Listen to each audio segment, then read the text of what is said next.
जी, आज पानीपत से हजारों की तादाद में लोग इकट्ठा होकर शिवा गांव से वहाँ स्टॉपेज बस अड्डे पे दे रखा, मतलोडे से, इसराने से, संभालके से हजारों की तादाद में इकट्ठे होकर आज हम दिल्ली रामलीला ग्राउंड जनता मंत्र पर पहुंच रहे हैं। जो यूजीसी काला कानून ये भारत सरकार लेके आई है, ये कानून एक ऐसा कानून है जो हमारे स्वर्ण समाज SC, BC, OBC +2 के बाद बच्चे कॉलेज यूनिवर्सिटी जाएंगे उनको बांटने का काम करेगी। जैसे कसाब को उसकी तफ्तीश करके तहकीकात करके उसको फांसी देने का काम किया था, लेकिन इस सरकार ने स्वर्ण समाज के बच्चों को तुरंत प्रभाव +2 से पास कर जब कॉलेज और यूनिवर्सिटी में जाएंगे उनको फांसी देने का काम किया है। तो इसका हम तमाम विरोध करते हैं और जब तक सरकार इसका वापिस नहीं लेती ये विरोध रहेगा।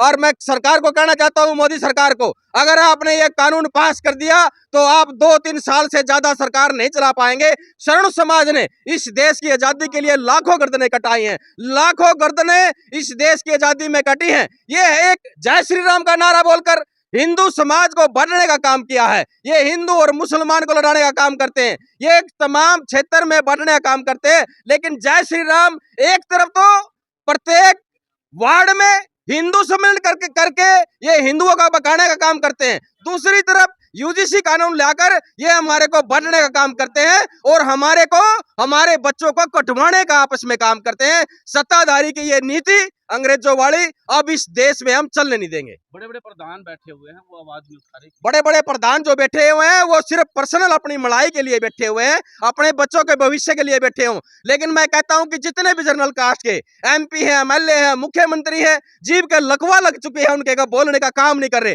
जब अकेले में जाते हैं समाज की बात करते हैं, जब समाज की बात आती है तो डरते हैं, लेकिन डरने से काम नहीं चलेगा। आपने रोड पे आना पड़ेगा और समाज की लड़ाई लड़नी पड़ेगी और इस देश में हिंदू, मुस्लिम, सिख, ईसाई की एकता की बात करनी पड़ेगी।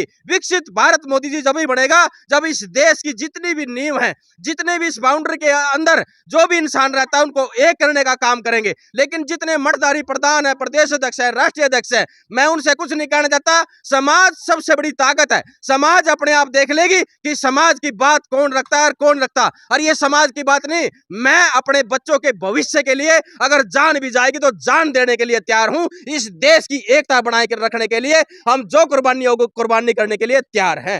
जय भवानी, जय बोलो भगवान परशुराम के, शिव शंकर भगवान के। यूजीसी काला कानून, यूजीसी काला कानून, यूजीसी काला कानून, यूजीसी काला कानून, यूजीसी काला कानून, यूजीसी काला कानून, यूजीसी काला कानून।